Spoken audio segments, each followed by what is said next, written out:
Liverpool back top of the English Premier League, at least for the next couple of hours anyway, in another relentless performance.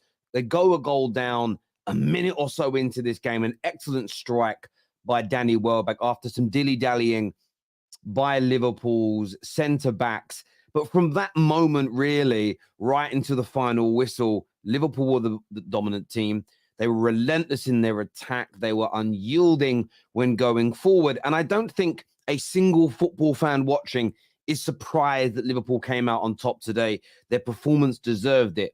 Of course, this is up against Brighton under Zerbi, which has been a very, very difficult game for Jurgen Klopp, home and away in all competitions for the past couple of years. Brighton in general have been a bit of a bogey team for Liverpool. So this win will feel even sweeter for Liverpool fans all around the world after picking up 3 points, putting that pressure on City, putting that pressure on Arsenal, getting a bit of a hoodoo out the way as well. And of course, coming from behind, it kind of ticks every single box in relation to that.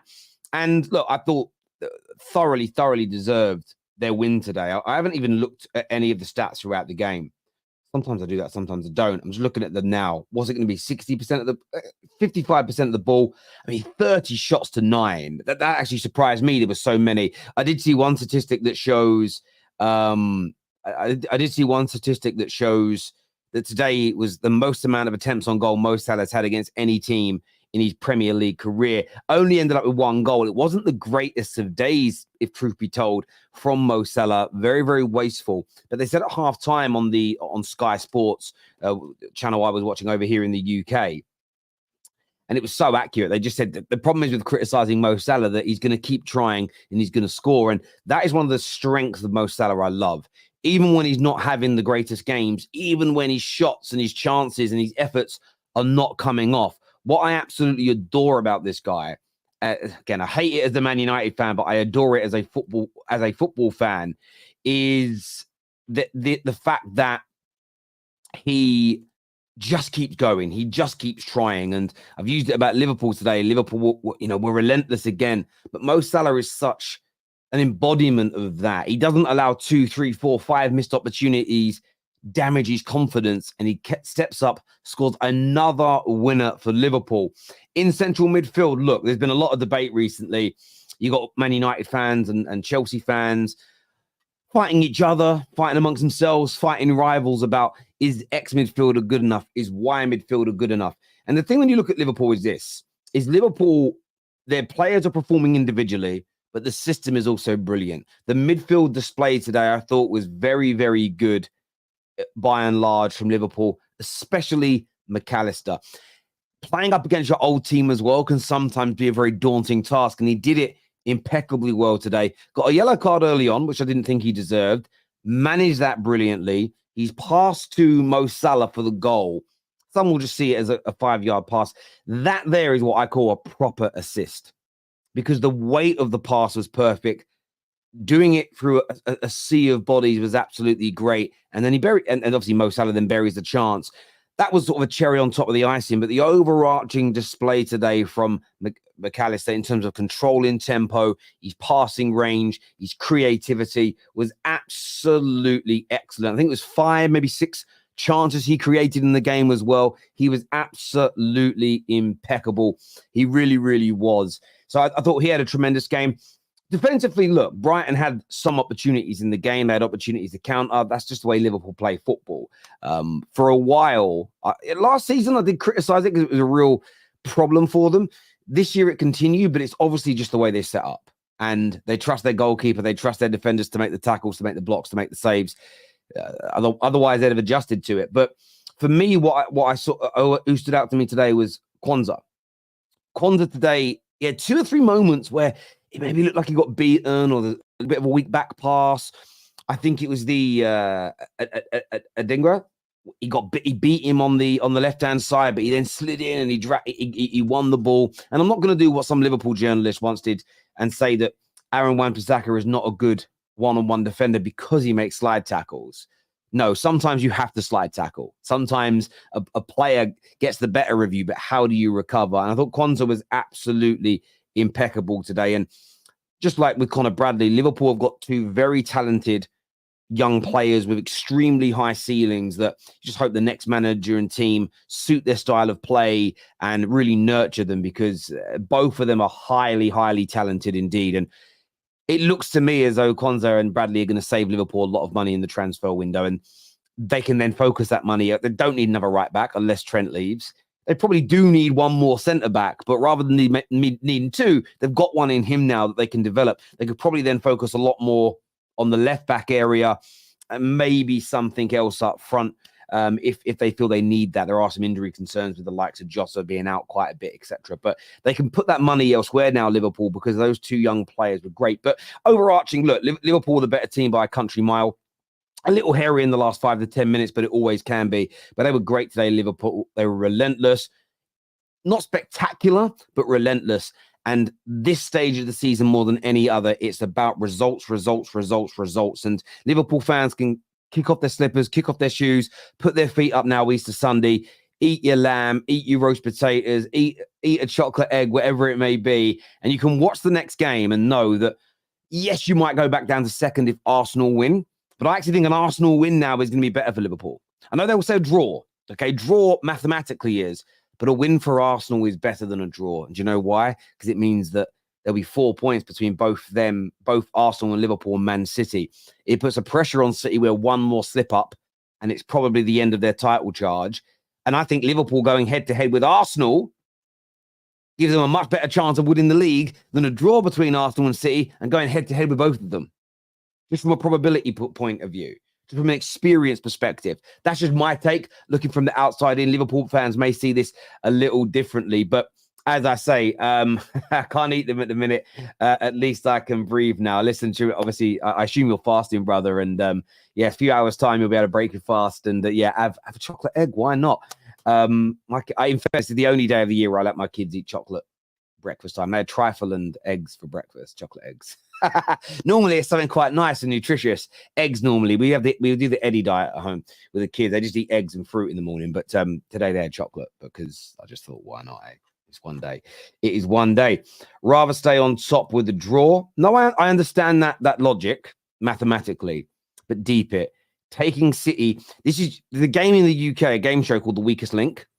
And what you typically try to do is there's always someone who's the best at it's a quiz game and everyone's basically on the same team. But at the end of each round, they vote off the weakest link. Now, in the early rounds, you do vote off the worst person who gets the most questions wrong because you want to build up the pot of money with getting questions right. But as you get near the end, what you normally see happen is, say there's 3 people. There's me and you, and we're pretty good, but there's a guy over there that's amazing. Typically, what the 2 weaker links do is vote out the stronger guy so that they know they've got more of a chance of winning it against each other. So if you guys could eliminate City from this title race, I think it gives you both a better chance of winning it.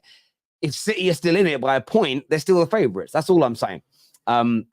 In many people's eyes, I still have Liverpool as the marginal favourites, by the way. But it's a much easier job if City are not there. In my opinion, you may disagree. And that's what football is all about. Superchats here, 26 points coming from behind. Incredible mentality, a nervy win. But Brighton have been our bogey team. So 3 points is all that matters. And do you know what? You're absolutely spot on when you say that, because 26 points from behind. Now, you could argue it isn't sustainable. But 26 points from behind, we're going into the last 9 games of the season. To say this Liverpool team, it is sustainable because they've done it consistently. So anyone that says it's not sustainable, for what? Being top of the league. I don't know. That's just my opinion. On Brighton, I want to say this before I bring the boys out. I want to say this about Brighton. I want to say this about Zerbi. I'm not liking the Zerbi criticism I'm seeing. And I'll tell you as to why. I was thinking about it a lot during the game. And I understand he's not had as good a season this year as last year. I do think the smaller clubs with the smaller squads, with the much smaller wage bills, struggle more with mass injuries than the bigger clubs. Typically, the squads of the Liverpools, the Cities, the Arsenals is thicker and deeper due to being able to pay better quality players to all come to your club. So therefore, 5 injuries to the first team for City has less impact on them, in my opinion, than 5 for Brighton, who, by the way, has less impact on them than if it happened to someone like a Burnley. Okay, I think there's a hierarchy system in that. But the Zerbi criticism is strange because they have got the injuries, which is fair. They've lost a lot of their best players because the club's model, they're still in this stage of growth, which is we have to sell players for profit and then reinvest in cheaper players and build them up and sell. They're going to have to keep doing this for many, many years until they become a club that can generate hundreds of millions of pounds a year additional income just through having fans and sponsors. And that's going to take them years. But the Zerbi criticism, aside from all of that, is for years. And I'm not saying anybody's talking out of both sides of their mouth or being hypocrites, because that may be a step too far. But for years, we moaned about the Alan Kirbishleys, the Pardews. Moy still gets complained about, the Big Sams of this world. We were frustrated that it was the same sort of late middle-aged men playing their low block football, thinking out games, not trying to play, not trying to attack. For years, we as football fans, as a collective, moaned about it. Oh, you're sitting behind the ball, parking the bus, blah, blah, blah. Old-fashioned football. This is boring. We need to juice it up. We need to bring proper coaches into the league. We now have lots of proper coaches who try to make the teams attack. Brighton came to Anfield today with a depleted squad, and they tried to win. Now, this is where I think, as football fans, generally speaking, we're talking out of both sides of our mouths. We can't criticize the Alan Pardews of this world because they would never go away to a Liverpool and try and win. They would sit behind the ball and maybe try and score from a set piece, from a counter attack. They would never go there and try and play out from the back and attack and win. But now we have lots of managers at the smaller clubs trying to attack and win, and we rip into those managers and talk about them as if they're absolute scrubs. But what do you expect? Genuinely, if you took the greatest manager in the world right now, Pep Guardiola, and gave him Brighton to manage, would he have them better than Zerbi? Yes, because I think he's a better manager. But would they be a flawless team that wouldn't go through loads of periods where they're conceding lots of? Yes, they'd concede loads of goals still. They wouldn't win anything either, in my opinion. Maybe a domestic trophy. Pep is absolutely relentless and amazing. But the criticism I see De Zerbi get for doing, by the way, what English football fans have been screaming for years. We want managers that open up and attack. Brighton, in all truth, are the dream club for most of the top six because they actually open up and attack, which is dangerous, but it gives you a chance. For 20 years, I saw people bemoan that anyone outside the top 8 would just sit 11 men behind the ball, not try to attack, go hoofball up the other end. And now we're complaining that, oh my God, I can't believe everyone's hyping these managers who lose lots of games and concede. Back in the day, people conceded a lot less. They defended better. Yeah, he moaned about it. I just had that realization, like an epiphany during the game. So I wanted to defend De Zerbi a little bit. I think he's getting far too much criticism for how well he's doing at a club that is tiny. That is absolutely tiny. And I think the criticism is absolutely crazy of him, but there we go. That's just my view and opinion. Super chat here says, and breathe. I bet you were stressed, Omar, my friend. That Klopp fist pump thing is why I hate Liverpool. Do you know what it is? Of all the things I don't like about Liverpool as my biggest rival, Klopp doing a fist pump ain't one of them. It don't bother me. I'm just too grown up. Legend, mate. How did Mac get the yellow, though?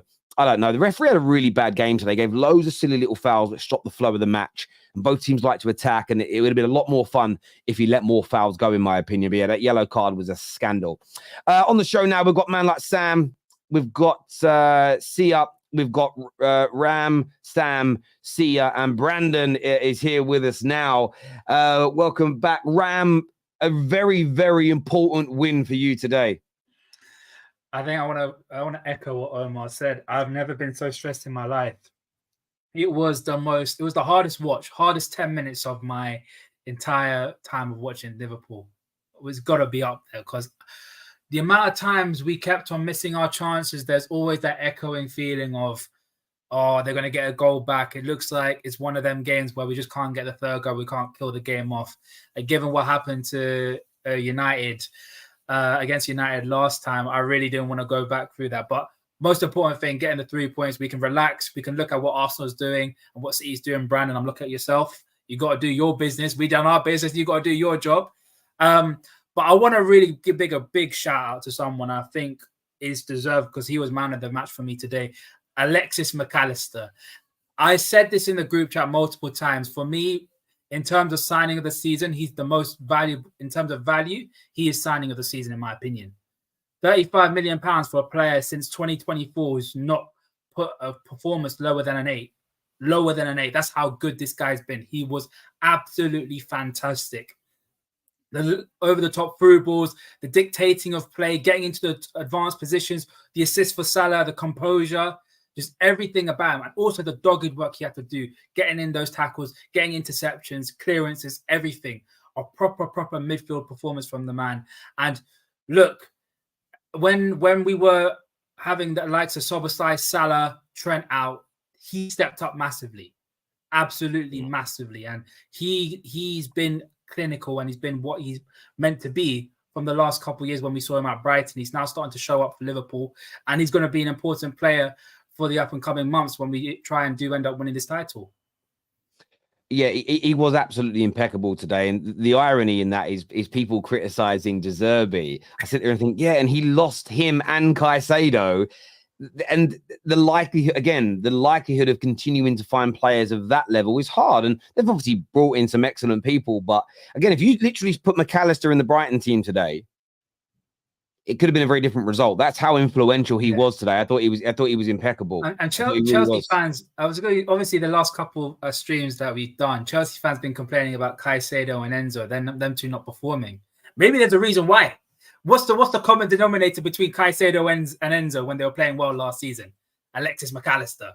I'm just saying, McAllister was the reason why these guys were so good. You need to put £150 million bid in for McAllister. Is that what they need to do? Oh, that's what they should have done. That's what they should have done, Terry, instead of going for Caicedo Enzo. I'm just saying, Chelsea can hold that. Chelsea can definitely hold that. I hear you. Brandon, obviously, I know you've got a big game coming up soon. You're a rival. What are you here to say, bro? Zerbi. I want to talk about Zerbi today. I hear what you're saying, Tel. I really do. But before I even go into that, right, I hope you don't mind me saying this, Tel, with your platform and that. I just want to say rest in peace to one of my best friends from school. I had a horrible phone call on Friday night to tell me that he unfortunately took his life. So, rest in peace to him. But yeah, Zerbi, I want to talk about Zerbi today, not as a whole, because I think you're right in what you're saying about, the Alan Kirbyshleys of this world, managers of old that just didn't want to, play football really. And I'm not necessarily criticising Zerbi because of that. But today, I felt like in the first 5 minutes or so, Liverpool got caught out a couple of times, even before the goal. And then all of a sudden, when Brighton scored the goal, they stopped playing that way. And I just think that's a little bit brain dead by the Brighton players and the manager personally, because, you invite pressure against the team that's arguably the best in the league at high press. I just think that's really, stupid. And it annoyed me a little bit today because, like I say, you were seeing, especially in that second half, Van Dijk pushing up into midfield, and there was nobody on the last man waiting for a long ball over the top. The continuous, playing out of the back, I understand that's the Zerbi style, but when you're up against the best pressing team in the league and you're 1-0 up, I just think that's a little bit brain dead to carry on playing that way. And, it's all about getting the points. Mate, listen, I understand. I understand that logic. I think what I'm calling out when it comes to Zerbi, by the way, very sorry to hear about your friend, horrific news. And I wish all the condolences and the best wishes to his family and everyone. It's horrible. When it comes to Zerbi, I understand that criticism. But if we're being honest, I've seen Liverpool fans complain that Klopp has one way to play. I've seen fans of City say that Pep has one way to play. That is 2024. The vast majority of managers, I think you sort of get the old school ones like Ancelotti, and I think Simeone's a little bit more like this, where they've got a few different ways they can do it. But most managers around the world have a style of play. And as fans, most of us scream that we want to see patterns of play. What does patterns of play mean? It means repetition.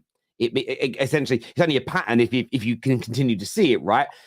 And we want this kind of we almost want this blanket approach at our clubs, but yet then we criticize it when the smaller clubs are also doing it, but it's not quite yielding the results that we want, or we see people getting like the Zerbi getting praised for how nice the football is and how the patterns of play work and how they progress through teams. But then they also criticize, well, but they concede too many goals and this doesn't quite work.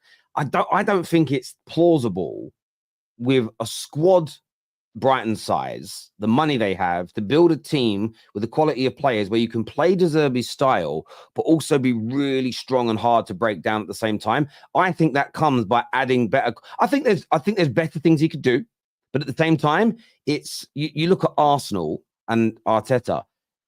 As he's added more quality to his squad, his system's improved. I'm not saying he hasn't made tweaks and twerks, but at the same time, do you think you'd be this good if you took out Declan Rice and Saliba and put back into your side David Luiz and El Neni with the same system? And I think that's the issue. But I do get your criticism. At the same time, I think football fans have got to decide what they want a little bit more. I think it's just based on today. Like the Zerbi, he's got to be on the sidelines. He's got to be thinking, right, we're 1-0 up. All the pressure is on Liverpool. Liverpool have to win this game. They're the one that's in the title race. So you kind of, I just think it's a bit brain dead of him to continue playing the same way, inviting pressure and that. When really and truly, I think if you was the manager of Brighton, okay, you haven't got the quality that Liverpool has, but bearing in mind that they're the ones that are under pressure, they're the ones that need to win the game. Yeah. I think he has to make the decision then to kind of change the way that he plays a little bit so that Brighton can potentially come out with the points. Whereas I just felt it was a bit stupid of him to continue playing out from the back and fighting the pressure. I don't understand personally. Can I I'm please gonna say disagree with Brandon a bit? I completely disagree, Brandon, with this one. I'm not gonna lie. Brandon, I think you're saying this because you wanted Brighton to get the point. You were not happy with it. And yes. Sam, go on, continue. Yes, I agree. I was going to say, because I've been De Zerbi's biggest critic. And my thing about De Zerbi is that the way he plays, if somebody clocks his tactics, he can't change it up or play another style to get around that. Now, today, he did something that frustrates Liverpool a lot, which is actually sit deeper and make it very difficult for us, which I have to credit him. This is the first time I've seen him do that against us, because usually, well, I can't really count last season because our midfielders weren't that great and they were running rings around us. But this season, we're a lot better. And what he's seen is that, do you know what? We get that first goal and then we sit back, make it frustrate them and stuff like that. Now, I do understand Salah had a lot of chances in that game and he missed a lot of chances in that game. But I'm not going to lie, De Zerbi's game plan actually worked. It's not even so much Salah. Like, everybody's going to sit here and rightfully so talk about Alexis McAllister because he was excellent in that game. But if you go back and look at the goal, just look at the space that guy had. He had the freedom of Anfield to manipulate the ball in any way that he can. And it's silly, it's little things like that. Like, if I recognize that watching it on TV, then sure, manager like Zerbi. No. Do you know, I agree. I agree with you. I do agree that I would like to see a manager go, right, if we open up and go toe to toe with Liverpool, we're going to get hurt. But my point is that is what an Alan Pardew would have done. Alan Pardew, even Big Sam, they weren't negative and defensive against every team they played. When they all played each other, they attacked and they opened up. When they went away to a big team, they all sat behind the ball when they made it a stink fest, and we moaned about it. I think what managers are now doing, and this is just my theory on it, as I'm not saying it's a fact, is I think they look at it as, I want to showcase that I can play an attacking brand of football. Yes, you're going to see mistakes when I'm doing it at a team at this level, but imagine you give me the money to be at this point where I can put in better quality players. I think there's an element of that goes into their train of thought, because it isn't just a Zerbi. It's the vast majority of modern day managers. They play a style of football and they don't, it almost seems to not bother them how good or how. That's one of the reasons why we're angry at Ten Hag. We're like, you're not even trying to implement it, mate. It's weird. Like, he's doing exactly what you're asking. He's kind of chopping and changing every week, but we have no cohesion. So I do get it, At the same time, I just think that's where we are in football. I think also when it comes, because I know exactly what Brandon's talking about, because I think he was talking about Adingra when he had a lot of space and a lot of time down that left-hand side. I think also you want to talk about is in the first half, I have to give credit to Quansah. Quansah wasn't closing him down, wasn't advancing to him. He was very much laying back, letting him run. But in the second half, when they did try to go use Adingra as an outlet, Quansah was just shutting him down every single time, and he just realized, look, I just need to attack this guy because he's just getting too much space and he's going to run past me if he even takes it past me. So I think that also has to play into account the fact that Quansah ended up changing his game and actually advanced and tackled him whenever he needed to. I don't think it's so much that run. What I'm talking about is McAllister controlled the entirety of that game for Liverpool. He was the danger man. Without McAllister today, you don't win that game. Because Salah don't get the chances that he got. Diaz's one was kind of, unlucky, like deflection from the Brighton player. But the chances that you generated all came from Alexis McAllister and the space that he had on the pitch. And I just think Zerbi could have not necessarily changed the way that he plays, but put somebody on McAllister so he's not got the freedom of Anfield. It's hard though, isn't it? I agree. I'd like to see him do that, but at the same time, I understand I think he's just one of these managers that goes, right, I know my players pound for pound are not as good, but this is how we play. We're going to go in there and they go toe to toe, and it doesn't always work out. And I think that's where the criticism comes from. But I just feel it's what all managers are doing now. Because again, people in the football world rave about him. They absolutely rave about it. So I think it's the way football has kind of gone in that regard. Sam, how much more relaxed are you now going to be watching this game that kicks off in about 6 minutes' time? Terry, I don't think you understand. I hate title races. I hate it so much. Every week, your nose. what's the term again? Biting your nose. That's it. I'm even forgetting words right now. But like, it came to like the 70th minute, and I was really just looking at the time, looking at the clock, just thinking to myself, "Are we gonna push through? Are we gonna push through?" And everything I was saying to the last 10 minutes, I was saying game management. Because if you think about it, the last game that we played, we lost, and we lost in a despicable fashion. And it's always that bounce back game. Like, what are you going to do the next game? Unfortunately, it was after a 2-week international break. And I thought that maybe that will play into our part why we might not win today. But thank God we got away with the win. Yes, on another day, it could have been 4-1 or 4-2 if both teams scored the chances that I could see that they should be scoring. But in the end, it's more of like, all right, next game is, I think it's against United, or am I right? It's against United. Next game, we're getting a lot of our players back from injury, which is good. I think there's a midweek game as well, isn't there? There's midweek. Europa. Yeah, I think Europa League. That's it. Yeah, Europa League. No, I swear there's Premier League midweek. There is Premier League midweek. We've got Luton midweek, so you must have a game midweek. Yeah, Liverpool, Sheffield United. Yeah, you got Sheffield United on Thursday. Yeah. My bad, I forgot about that. But yeah, that's 3 points. That's 3 points, isn't it? No, I'm not saying that. Take every game as a final. I mean, if you watch them against Fulham, I'm just saying that you got the good, the bad, and the ugly. Yeah. So you don't. I hear you. See, I just want to jump to Sia quickly because obviously everyone's going to want to go and watch this game in a minute. But what did you make of your team today? I don't know if you guys can hear me or not. But I just want to first touch on the De Zerbi argument, because I get the criticism that is leveled at De Zerbi, but I really don't think all of it is fair, because his style of play worked for Brighton when he had better players. You can't go from dominating midfields with Caicedo and McAllister, and then you have Baleba and Gross. It's not the same. And I do feel that maybe you should try to switch it up, but not many managers do. Arteta used to get a lot of criticism when he tried to play out the back with Holding and Chambers. So the De Zerbi criticism is a bit over the top for me. It's not that I want him at Liverpool. I don't want him anywhere near Liverpool yet. If he does go to a higher club and does well, then maybe you can get him in there because his style is very good.